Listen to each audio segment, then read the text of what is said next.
नमस्कार, मैं हूं काजल मिश्रा। देखिए देश दुनिया की 50 खबरें फटाफट अंदाज में।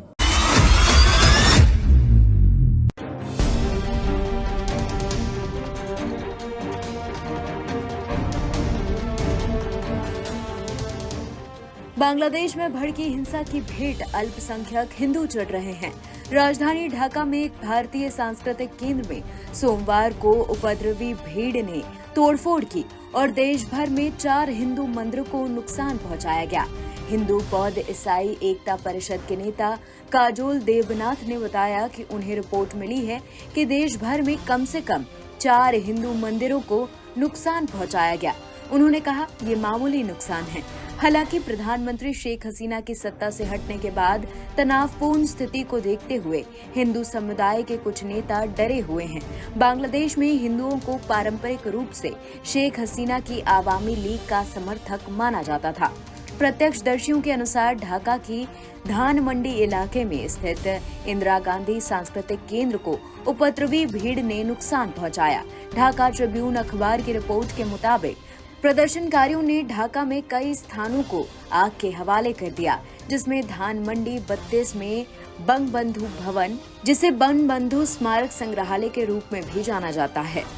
संग्रहालय हसीना के पिता शेख मुजीबुर रहमान को समर्पित है, जिनकी 1975 में राष्ट्रपति के रूप में सेवा करते हुए हत्या कर दी गई थी। बांग्लादेश पिछले 1 महीने से हिंसक विरोध प्रदर्शनों की चपेट में है। इस कारण शेख हसीना के प्रधानमंत्री पद से इस्तीफा देकर देश से भागने को उन्हें मजबूर होना पड़ा। बांग्लादेशी सेना प्रमुख जनरल वकार उल जमान ने घोषणा की कि एक अंतरिम सरकार बनाई जा रही है और प्रदर्शनकारियों से हिंसा समाप्त करने का आग्रह किया गया। मार्च 2010 में औपचारिक रूप से उद्घाटन किया गया। ये केंद्र सांस्कृतिक कार्यक्रमों, सांस्कृतिक संगोष्ठियां, कार्यशालाओं का आयोजन करा के योग, हिंदी, भारतीय शास्त्रीय गायन और कथक और मणिपुरी जैसे भारतीय नृत्यों के लिए भारत स्थित गुरु, परिवेशों और प्रशिक्षकों को शामिल करके भारत और बांग्लादेश के बीच द्विपक्षीय सांस्कृतिक संबंधों को बढ़ावा देता है। ये बांग्लादेश के उच्च श्रेणी के पेशावरों को भी शामिल करता है, जिन्होंने भारतीय गुरु या भारतीय विश्वविद्यालयों में प्रशिक्षण प्राप्त किया है। ये केंद्र भारतीय सांस्कृतिक संबंध परिषद का एक सांस्कृतिक केंद्र है, जिसमें भारतीय कला, संस्कृति, राजनीति, अर्थशास्त्र और कथा साहित्य के क्षेत्र में 21,000 से ज्यादा किताबों वाला एक पुस्तकालय है।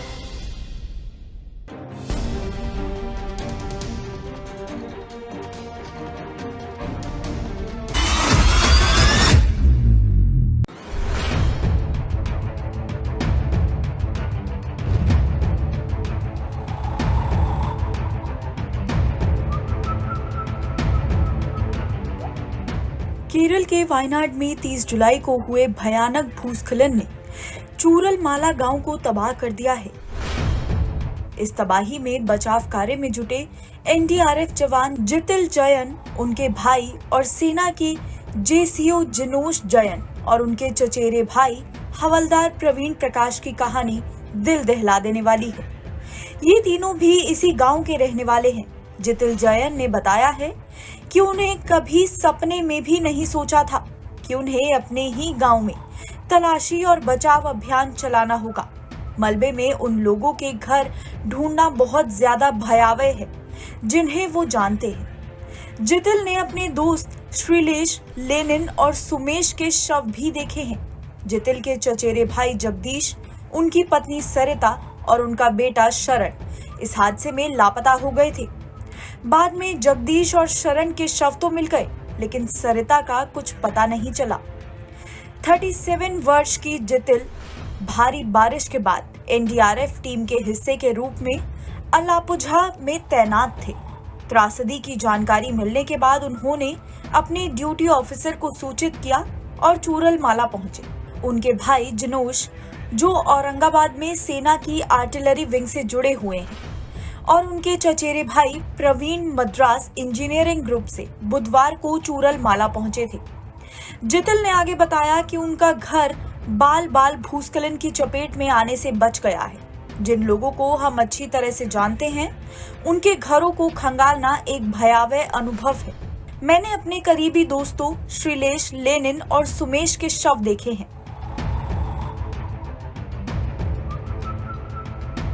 जितिल मई में आखिरी बार चूरल माला आए थे। भावनात्मक रूप से विचलित होने के बावजूद जितिल ने कहा कि परिदृश्य से उनकी पहचान ने खोज प्रयासों में सहायता की है। उन्होंने आगे बताया कि जब भी मुझे संदेह होता था, मैं अपने दोस्तों को फोन करता था और उनसे पूछता था कि घर में कौन कौन थे और कितने लोग लापता हैं। इसके अलावा मैं एक स्थानीय लड़कों की मदद से मुंडकई से बरामद किए गए 8 शवों की पहचान करने में मदद कर सका। जितिल ने ग्रामीणों के अपने घर के प्रति अद्वितीय लगाव पर भी बात की है। उन्होंने कहा कि मैं उन एनडीआरएफ टीमों का हिस्सा रहा हूं जिन्होंने तूतीकोरिन और चेन्नई बाढ़ के दौरान बचाव अभियान चलाया था, लेकिन हमारे गांव में तबाही का पैमाना उससे कहीं ज्यादा है।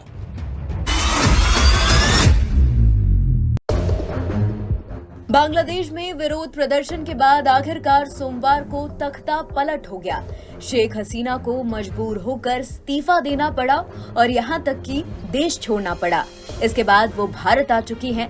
अगले कुछ दिनों उन्होंने यहां शरण ली है। इसके बाद वो लंदन में शिफ्ट हो जाएंगी। रिपोर्ट के मुताबिक शेख हसीना बांग्लादेश छोड़कर जाना नहीं चाहती थी, लेकिन परिवार के दबाव की वजह से उन्होंने ऐसा किया। एनडीटीवी की रिपोर्ट के मुताबिक अमेरिका में मौजूद उनके बेटे और पूर्व मुख्य सलाहकार सजीव वाजिद जॉय ने बातचीत में ये खुलासा किया। इसके अलावा एक इंटरव्यू में उन्होंने कहा कि बांग्लादेश अब पाकिस्तान जैसा हो जाएगा। उन्होंने कहा वो वहीं रहना चाहती थी, वो बिल्कुल भी देश छोड़कर नहीं जाना चाहती थी, लेकिन हमने इस बात पर जोर दिया कि उनके लिए वो सुरक्षित नहीं है। हम सबसे पहले उनकी शारीरिक सुरक्षा के लिए चिंतित हैं, इसलिए हमने उन्हें देश छोड़ने के लिए मना लिया। मैंने आज सुबह उनसे बात की। बांग्लादेश में अराजकता वाली स्थिति आप देख सकते हैं। वो अच्छी हैं लेकिन बहुत निराश हैं। ये उनके लिए निराशाजनक है क्योंकि बांग्लादेश को एक विकसित राष्ट्र बनाना उनका सपना था। पिछले 15 सालों से उन्होंने इसे लेकर बहुत मेहनत की है, इसे उग्रवादियों और आतंक से सुरक्षित रखा, और इन सब के बावजूद मुखर अल्पसंख्यक विपक्ष उग्रवादियों ने अब सत्ता पर काबिज हो गए हैं। जनवरी में जीत हासिल कर वो लगातार चौथी बार सत्ता में आई थी, लेकिन 7 महीने से भी कम समय में उन्हें अपना देश छोड़ना पड़ गया।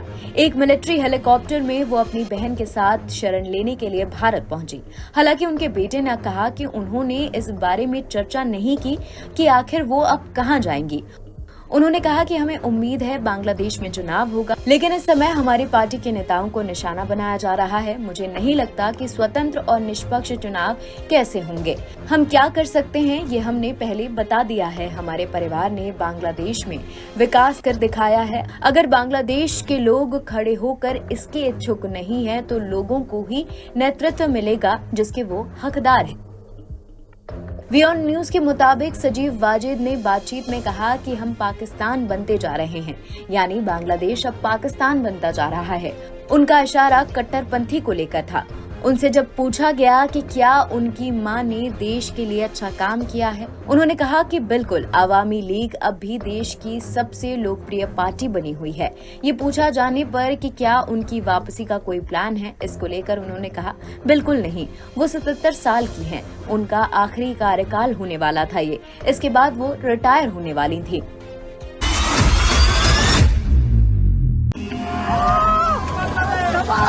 शाबाश बांग्लादेश। নৌকা চলতেছে।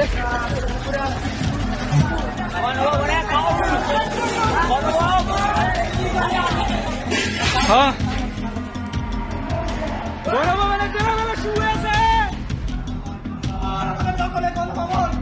বড় ভবন আমাদের দখলে। বড় ভবন আমাদের দখলে। बांग्लादेश में व्यापक हिंसक प्रदर्शन के बाद शेख हसीना ने सोमवार को प्रधानमंत्री पद से इस्तीफा दे दिया। सूत्रों के मुताबिक सेना ने शेख हसीना को देश छोड़ने के लिए मात्र 45 मिनट का समय दिया था। शेख हसीना जब अपनी बहन रिहाना के साथ प्रधानमंत्री आवास से निकली, लेकिन उनके देश छोड़ने के बाद प्रधानमंत्री आवास में जो हुआ वो काफी हैरान करने वाला था। प्रधानमंत्री आवास के अंदर से कई तस्वीरें और वीडियो अब सोशल मीडिया पर तेजी से वायरल हो रहे हैं। शेख हसीना के जाने की खबर सुनते ही प्रदर्शनकारियों ने प्रधानमंत्री के आधिकारिक आवास गण भवन के गेट पर धावा बोला और अंदर घुस गए।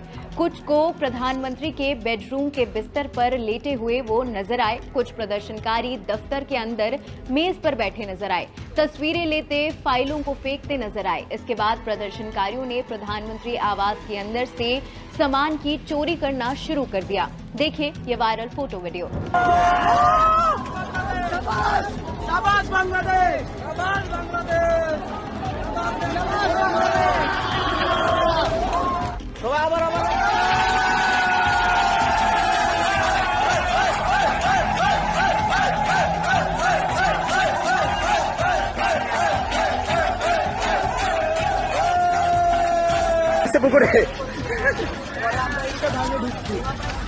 পুকুরে নৌকা চলতেছে।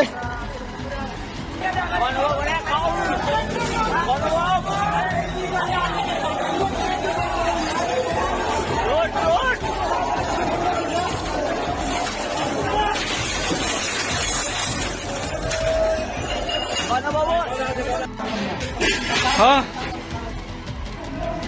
গণভবনে যেভাবে শুয়ে আছে, আমাদের দখলে গণভবন, গণভবন আমাদের দখলে, গণভবন আমাদের দখলে।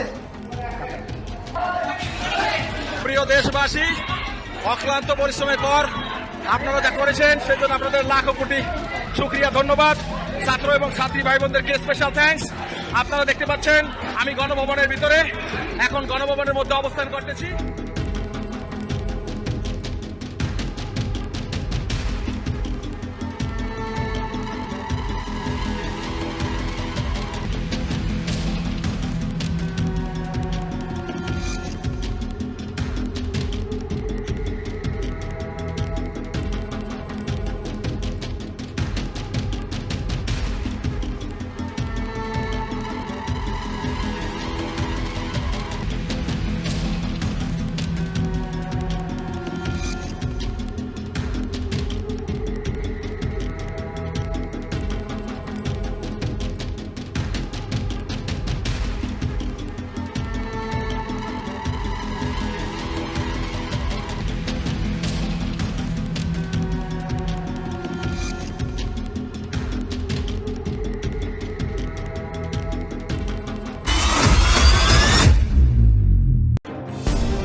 बांग्लादेश में भड़की हिंसा की भेंट अल्पसंख्यक हिंदू चढ़ रहे हैं।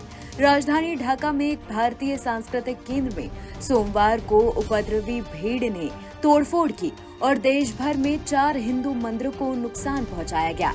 हिंदू बौद्ध ईसाई एकता परिषद के नेता काजोल देवनाथ ने बताया कि उन्हें रिपोर्ट मिली है कि देश भर में कम से कम 4 हिंदू मंदिरों को नुकसान पहुंचाया गया। उन्होंने कहा ये मामूली नुकसान है।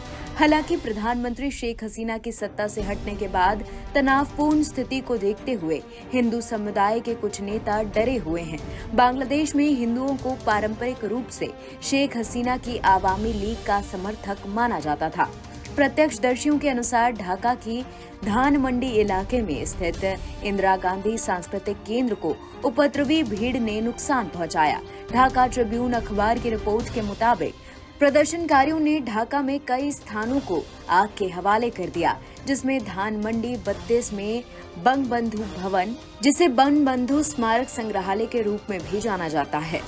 संग्रहालय हसीना के पिता शेख मुजीबुर रहमान को समर्पित है, जिनकी 1975 में राष्ट्रपति के रूप में सेवा करते हुए हत्या कर दी गई थी। बांग्लादेश पिछले 1 महीने से हिंसक विरोध प्रदर्शनों की चपेट में है। इस कारण शेख हसीना के प्रधानमंत्री पद से इस्तीफा देकर देश से भागने को उन्हें मजबूर होना पड़ा। बांग्लादेशी सेना प्रमुख जनरल वकार उल जमान ने घोषणा की कि एक अंतरिम सरकार बनाई जा रही है और प्रदर्शनकारियों से हिंसा समाप्त करने का आग्रह किया गया। मार्च 2010 में औपचारिक रूप से उद्घाटन किया गया। ये केंद्र सांस्कृतिक कार्यक्रमों, सांस्कृतिक संगोष्ठियां, कार्यशालाओं का आयोजन करा के योग, हिंदी, भारतीय शास्त्रीय गायन और कथक और मणिपुरी जैसे भारतीय नृत्यों के लिए भारत स्थित गुरु, परिवेशों और प्रशिक्षकों को शामिल करके भारत और बांग्लादेश के बीच द्विपक्षीय सांस्कृतिक संबंधों को बढ़ावा देता है। ये बांग्लादेश के उच्च श्रेणी के पेशावरों को भी शामिल करता है जिन्होंने भारतीय गुरु या भारतीय विश्वविद्यालयों में प्रशिक्षण प्राप्त किया है। ये केंद्र भारतीय सांस्कृतिक संबंध परिषद का एक सांस्कृतिक केंद्र है जिसमें भारतीय कला, संस्कृति, राजनीति, अर्थशास्त्र और कथा साहित्य के क्षेत्र में 21,000 से ज्यादा किताबों वाला एक पुस्तकालय है।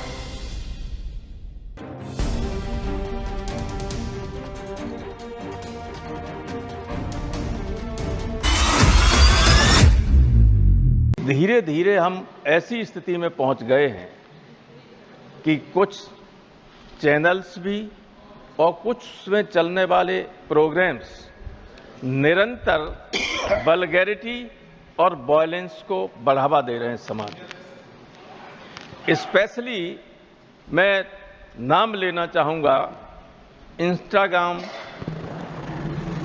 रील प्ले का। न्यूडिटी और एल्कोहलिज्म बढ़ जाता है तो कई सभ्यताएं इससे नष्ट हो गई। प्लीज प्रोफेसर राम गोपाल यादव जी आप बोले please. Professor Ram Gopal Yadav ji please. जी सर।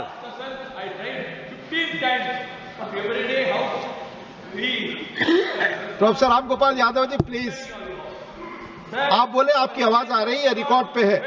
वो नहीं बंद होंगे तो इसमें I am not. Sir it is not going on record mister Vaiko. शोर में mister Vaiko it's not going on record, not going on record. आप बोले प्रोफेसर राम गोपाल जी आप बोले।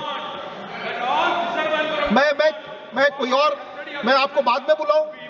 मैं कहाँ बोलूं जब मैं पीछे से मैं किसी और को बुलाता हूं जो बोले। ओवरलैप कर रही है बात। Please take your seat honourable Vaiko, you are very senior man. Sir your time is already over. Please 1 minute शुरू से करवा दियो। 0। हाँ आप बोले, हम देख लेंगे टाइम। आप बोले। सर जब हम लोगों की हमारे जमाने में प्रारंभिक शिक्षा शुरू हुई थी तो अंग्रेजी 6वीं क्लास से पढ़ाई जाती थी और जब अंग्रेजी थोड़ा सा सीख लेता था छात्र तो टीचर एक वाक्य रटवाता था उनको कि if wealth is lost nothing is lost, if health is lost something is lost, if character is lost everything is lost. मैं बहुत चिंता भी है और अफसोस भी है कि इस धीरे धीरे हम ऐसी स्थिति में पहुंच गए हैं कि कुछ चैनल्स भी और कुछ उसमें चलने वाले प्रोग्राम्स निरंतर वल्गैरिटी और वॉयलेंस को बढ़ावा दे रहे हैं समाज में। स्पेशली मैं नाम लेना चाहूंगा इंस्टाग्राम रील प्ले का। देश के बड़े पैमाने पर युवा और नई पीढ़ी एक अनुमान के अनुसार से लगभग 3 घंटा अपना बर्बाद करते हैं उन सीरियल्स को और बहुत ही भद्दे और अश्लील किस्म के प्रचार को देखने के लिए। इससे बहुत सारी विकृतियां समाज में पैदा हो रही हैं। आए दिन हम अखबारों में पढ़ते हैं कि साहब इंस्टाग्राम पर मित्रता हुई, शादी हुई, लड़के ने लड़की का मर्डर कर दिया, कहीं लड़के का सारा सामान चुरा के चली गई। रोज घटनाएं होती और हम लोगों के ऐसे परिवार रहे हैं जहां दिन में एक बार सारे परिवार में माँ बाप बेटे बहन भाई बच्चे सब साथ बैठ लेते थे। अब तो सब फोन में उलझे रहते हैं। तो जो जो एफिनिटी है, जो बॉन्ड हैं, रिलेशंस के, मित्रता के संबंध हैं, उनमें भी धीरे धीरे कमी आने लगी। निरंतर हम लोगों को सूचनाएं मिलती रहती हैं समाचार पत्रों के द्वारा, और हमारे आस पड़ोस में भी घटनाएं घटती रहती हैं कि कहाँ बेटे ने बाप को मार दिया, क्योंकि वो जो प्रेम होना चाहिए वो प्रेम धीरे धीरे खत्म हो रहा है।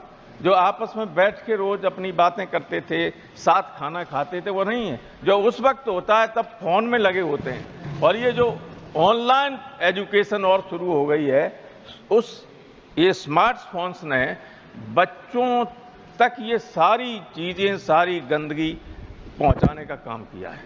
नतीजा ये हुआ है कि जो 1 मिनट हमारी पहले से चली गई, हाँ, वो समय हमने दिया। नतीजा ये हुआ है जी कि जो मैंने एक बार आप ही चेयर पर थे, बहुत पहले हाउस में कहा था कि जब भी किसी समाज में न्यूडिटी और एल्कोहलिज्म बढ़ जाता है तो कई सभ्यताएं इससे नष्ट हो गई, और वो स्थिति हम देख रहे हैं कि बढ़ती चली जा रही है। सब समय दे दिया। ऐसे अर्नल्ड टॉयनबी का मैंने कोट किया था, ऐसे वस्त्र लोग पहनते हैं कि नजर छुप जाती है उस तरफ चेहरा करने से। Thank you. इसलिए गवर्नमेंट से मैं कहना चाहूंगा, गवर्नमेंट अयोध्या में गैंगरेप की शिकार नाबालिग लड़की को राजधानी लखनऊ लाया गया, जहां उसे किंग जॉर्ज मेडिकल यूनिवर्सिटी में एडमिट किया गया। पीड़िता केजीएमयू के स्त्री रोग विभाग में भर्ती है। अयोध्या के महिला अस्पताल ने पीड़िता को राजधानी लखनऊ के केजीएमयू के लिए रेफर किया था। एम्बुलेंस में पीड़िता के साथ डॉक्टर भी लखनऊ पहुंचे। दरअसल अयोध्या जिला महिला अस्पताल ने बेहतर सुविधाएं न होने की वजह से पीड़िता को रेफर किया है। नाबालिग पीड़िता 3 महीने की गर्भवती है। फिलहाल केजीएमयू में उसका इलाज चल रहा है। देखिए, अयोध्या से एक रोगी जो पीड़िता हैं वो हमारे किंग जॉर्ज चिकित्सा विश्वविद्यालय में आ गई हैं। यहाँ पर हमारा ऑब्स्टेटिक्स एंड गायनेकोलॉजी, जिसे हम क्वीन मैरी हॉस्पिटल कहते हैं, उसमें हमारी प्रोफेसर सुजाता देव और जो उनकी टीम है उनके अधीन में अभी रोगी का उपचार चल रहा है। किस तरह का उपचार रहेगा? क्या कुछ अभी इसका प्रोसेस है पूरा जो ट्रीटमेंट? असल में अभी हमने उनको, अभी जब से वो आई हैं अभी तुरंत ही हम उनका जो पूरा स्वास्थ्य परीक्षण है हमारे जो विशेषज्ञ हैं उनकी टीम के द्वारा किया जा रहा है। उनके स्वास्थ्य परीक्षण के उपरांत में विभिन्न प्रकार की जांचें की जाती हैं, और जांचों से और परीक्षण के बाद ही निष्कर्ष निकलता है, किसी भी तरीके का जो है डायग्नोसिस बनता है, और उसी पे अग्रिम उपचार निर्भर करता है। तो अभी रीजंस रहे जो अयोध्या में इलाज उनको मुहैया नहीं हो पाया, उसके बाद उनको यहाँ लखनऊ क्वीन मैरी हॉस्पिटल में। देखिए, इसके बारे में जो भी कोई अगर जानकारी है या वो तो केवल और केवल एक प्रॉपर डायग्नोसिस के बाद में ही बन पाती है, परंतु किंग जॉर्ज चिकित्सा विश्वविद्यालय आप जानते ही एक टर्सरी सेंटर है, और टर्सरी सेंटर्स में यूजुअली जो क्रिटिकल और विषम परिस्थितियों के जो केस आते हैं उनको भी टैकल करने की एक अपनी क्षमता होती है, एक अच्छा बैकअप होता है। क्या प्रथम दृष्टि अभी क्या लग रहा है, क्या स्थिति रहने वाली, क्या बेहतर चीजें व्यवस्थित हो जाएगी? देखिए, मैं आपसे बताना चाहूँगा कि अभी जिस प्रकार से भी जब इनिशियल फेज में जो इन्वेस्टिगेशंस होते हैं तो इन्वेस्टिगेशंस के जो रिजल्ट्स आते हैं उस रिजल्ट्स के आधार पर हम तय करते हैं कि किस प्रकार के आकस्मिक उपचार की और किस प्रकार के एक व्यवस्थित उपचार की आवश्यकता पड़ती है। तो ये केवल और केवल आकलन के बाद ही कहना इसके बारे में संभव होगा। अभी फिलहाल ये है कि रोगी को उपचार की श्रेणी में रखा गया है और उनका उपचार अब निरंतर किंग जॉर्ज चिकित्सा विश्वविद्यालय में चलेगा। अयोध्या रेप केस की पीड़िता को कड़ी सुरक्षा के बीच लखनऊ लाया गया। यहाँ किसी भी अप्रिय घटना से निपटने के लिए क्वीन मैरी अस्पताल के गेट पर भारी पुलिस बल भी तैनात रहा। बता दें कि बीते दिनों अयोध्या में नाबालिग लड़की के साथ दुष्कर्म का मामला सामने आया था। आरोप है कि सपा नेता मोहित खान ने नाबालिग को नौकरी का झांसा देकर उसके साथ दुष्कर्म किया। शिकायत में कहा गया है कि आरोपी उसके साथ 2-3 महीने तक रेप करता रहा और किसी को बताने पर जान से मारने की धमकी दी। मामले का खुलासा तब हुआ जब नाबालिग के पेट में दर्द हुआ, परिजन उसे डॉक्टर के पास ले गए और पता चला वो गर्भवती है।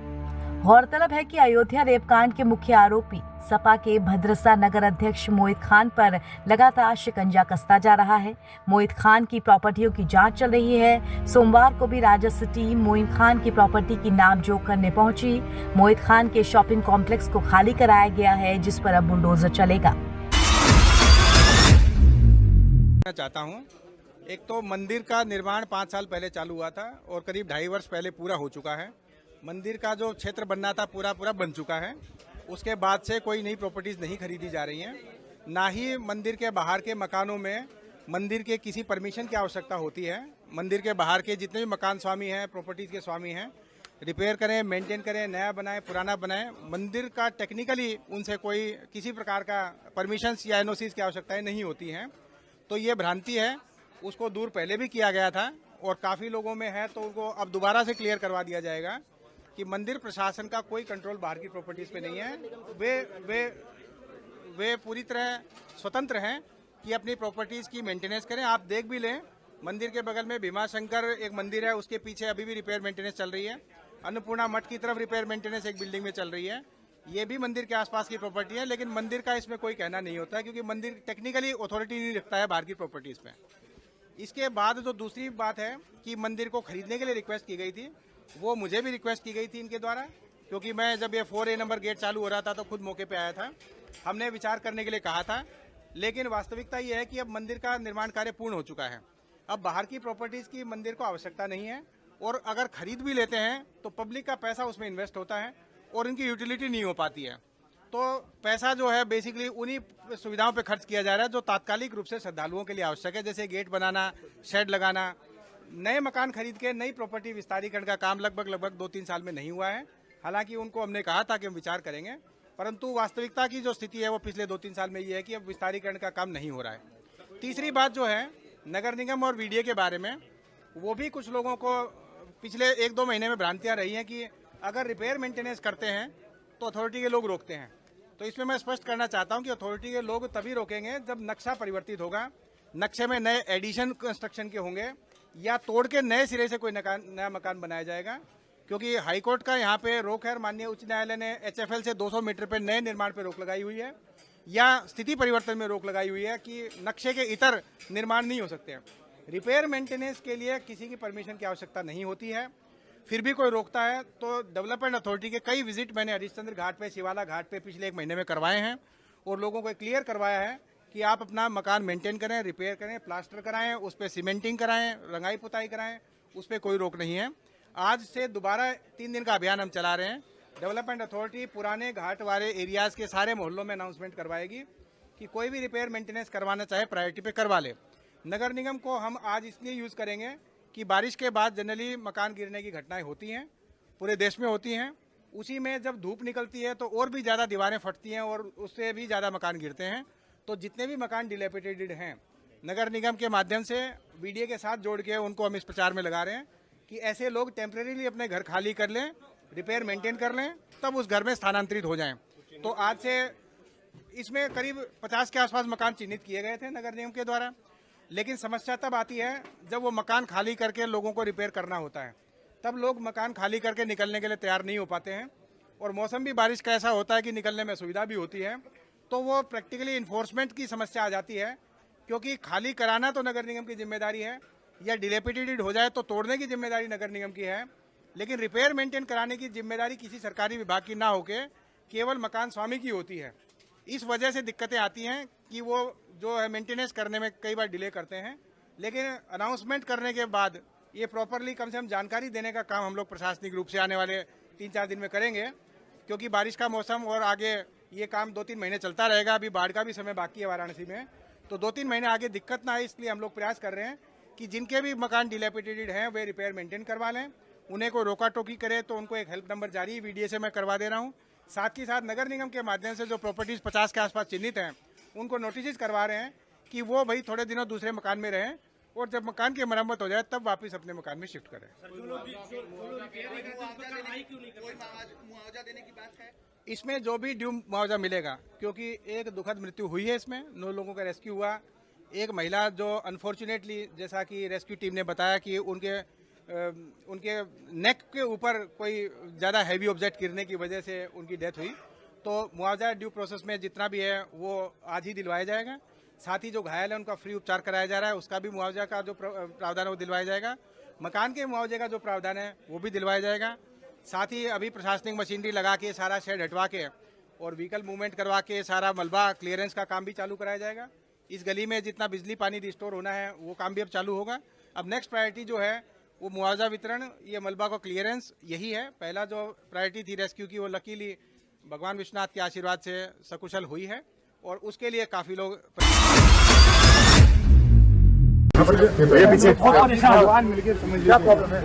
हमारे स्टेशनों पर बिल्कुल ही काम नहीं हो रहा है। 1 रुपये का ही काम अभी तक नहीं होती है। और आपके सरकार में ये काम सर मोटर चलाने आपके सरकार में इसलिए वन में परमानेंट किया गया था।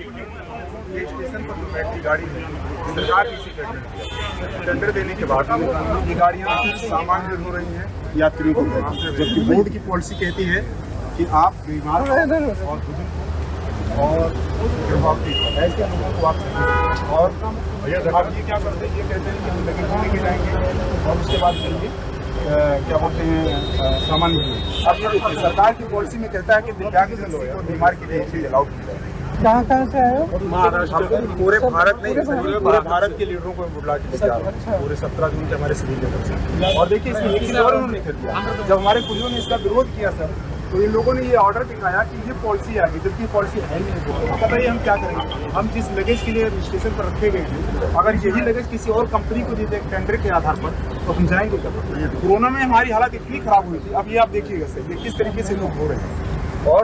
और कोरोना में ये कंडीशन मेरा था कि हम लोग एक गाने गाने के लिए मोहताज हो गए।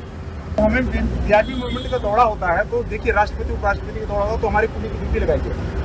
देखिए यहाँ पर प्रेसिडेंट का दौड़ा तो पुलिस की ड्यूटी लगाई जाती है, ट्रेन एक्सीडेंट होता है तो पुलिस की ड्यूटी लगाई जाती है। पैसा एक नहीं दिया जाता है, जितना बेकार का काम होता है वो हमसे लिया जाता है। हम लोग सर 19,762 पूरे देश के अंदर ये कुलियों की संख्या, आपकी सरकार जब थी 2008 में तो 1,20,000। उसके बाद में सरकार आपकी सरकार आई तो जब 2008 में लोगों की सर्विस दी गई तो 19,762 हमसे क्या चाहते हैं? हम आपसे ये चाह रहे हैं कि आप एक बार हमारी पुरानी पॉलिसी जो आप 2008 में ला करके हमारे कुलियों को उद्धार हुआ था वही करवा देंगे तो बड़ी मेहरबानी होगी। सरकार इतनी अत्याचार कर रही है कि हमको भगाने का सब पूरी तरीके से गाड़ियों का टेंडर दे करके हमारे साथ इतना अत्याचार हो रहा है कि जिसका कोई जवाब नहीं। छोटे रेलवे स्टेशन पर काम नहीं है। तो भैया अपने 2-3 रिप्रेजेंटेटिव वो इनसे मीटिंग करिए पहले और पूरा आपका मतलब डिटेल में थोड़ा समझाओ, ठीक है? फिर देखते हैं, ठीक है?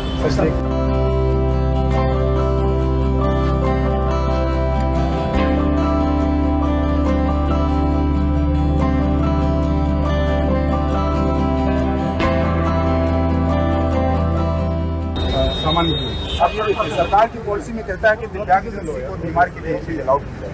कहाँ से आए हो? महाराष्ट्र। पूरे भारत में पूरे भारत के लीडरों को बुला के लेके आ रहे हैं, पूरे 17 जून के हमारे सभी लीडर से।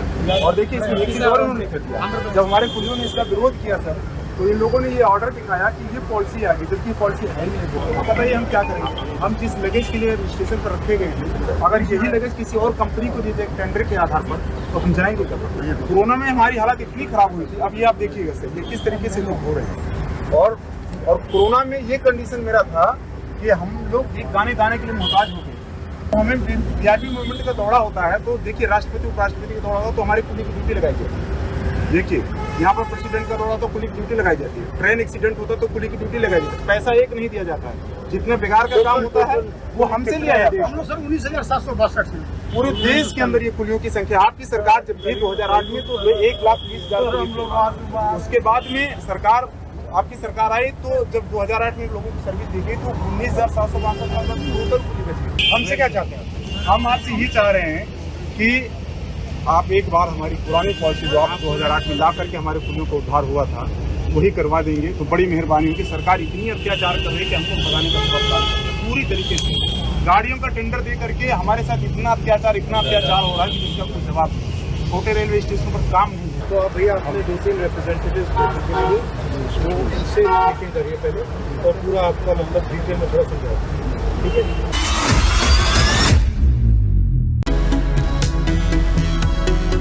आम आदमी पार्टी हरियाणा में लगातार आक्रामक अंदाज में दिखाई दे रही है। विधानसभा चुनाव से पहले पूरे हरियाणा में पार्टी का शीर्ष नेतृत्व जमीनी स्तर पर उतरकर लोगों तक पहुंच रहा है। बदलाव जनसभा के क्रम में रविवार को पार्टी के 3 बड़े नेताओं ने एक ही दिन में कुल 7 रैलियों को संबोधित किया, जिनमें पंजाब के मुख्यमंत्री भगवंत मान, सुनीता केजरीवाल और राज्यसभा सांसद संजय सिंह शामिल रहे। कांग्रेस से नाता तोड़ने के बाद आप ने प्रदेश की सभी 90 सीटों पर अपने दम पर चुनाव लड़ने का ऐलान किया है। आपके सभी नेता पूरे प्रदेश में रैलियां कर रहे हैं। दिल्ली के मुख्यमंत्री अरविंद केजरीवाल की पत्नी सुनीता केजरीवाल से लेकर पंजाब के मुख्यमंत्री और सांसद संजय सिंह तक सभी जनसभाएं कर केजरीवाल की गारंटियां गिनवा रहे हैं। ऐसे में आपके आने से किसे नुकसान होगा और किसे फायदा, ये सबसे बड़ा सवाल है।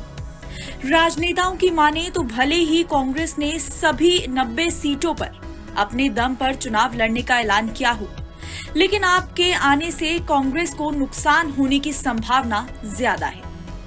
अगर चुनाव के दौरान वोटों का ध्रुवीकरण हुआ तो खेल भी बिगड़ सकता है। आम आदमी पार्टी लगातार हरियाणा में चुनावी सभाएं कर रही है। इस बार चुनावों में यहां की कमान संभाली है दिल्ली के मुख्यमंत्री अरविंद केजरीवाल की पत्नी सुनीता केजरीवाल ने। सुनीता हरियाणा में कई सभाएं कर चुकी है और केंद्र सरकार पर लगातार प्रहार भी कर रही हैं। सुनीता केजरीवाल ने सोहना और फरीदाबाद में जनसभाओं को संबोधित किया।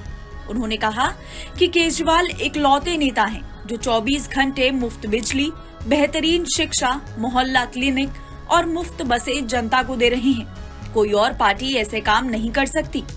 मोदी जी अरविंद केजरीवाल से जलते हैं, इसलिए उन्हें झूठे केस में फंसाकर जेल में डाल दिया है। पर इस बार हरियाणा अपने लाल का साथ देगा। आप खुद से सुनिश्चित करें कि आपका वोट भाजपा को ना जाए। वहीं राज्यसभा सांसद संजय सिंह ने महेंद्रगढ़ और रोहतक में जनसभाओं को संबोधित किया। उन्होंने कहा कि दिल्ली बॉर्डर में भाजपा ने किसानों पर लाठी डंडे और आंसू गैस के गोले चलवाए, खालिस्तानी और आतंकवादी कहकर आपके किसान भाइयों का, अन्नदाताओं का अपमान किया है। अब आप वोट देने जाएं तो आप 750 किसान भाइयों की शहादत को याद रखना और भाजपा की जमानत जब्त करवा देना। तो वहीं इसके अलावा पंजाब के मुख्यमंत्री भगवंत मान ने पेहोवा, असंध और सोनीपत में जनसभा की। उन्होंने अपनी जनसभा में कहा कि एक तरफ पंजाब सरकार बिना किसी भ्रष्टाचार के युवाओं को रोजगार दे रही है, दूसरी तरफ हरियाणा सरकार युवाओं को नौकरी के काम पर इजराइल और यूक्रेन जैसे युद्धग्रस्त क्षेत्रों में मरने के लिए भेज रही है। बीजेपी सरकार आपके बच्चों का भविष्य खराब करना चाहती है। इससे ये स्पष्ट है कि हरियाणा के आगामी चुनावों में आम आदमी पार्टी पूरी तरह इसके साथ उतर रही है। आम आदमी पार्टी यहां अपनी पूरी ताकत झोंक देना चाहती है ताकि आने वाले चुनाव के प्रचार में कोई कसर न रह जाए। अब देखने वाली बात तो ये है कि क्या हरियाणा की जनता इस बार बदलाव के लिए तैयार है या नहीं। ये तो अक्टूबर के चुनावी नतीजे ही बता पाएंगे।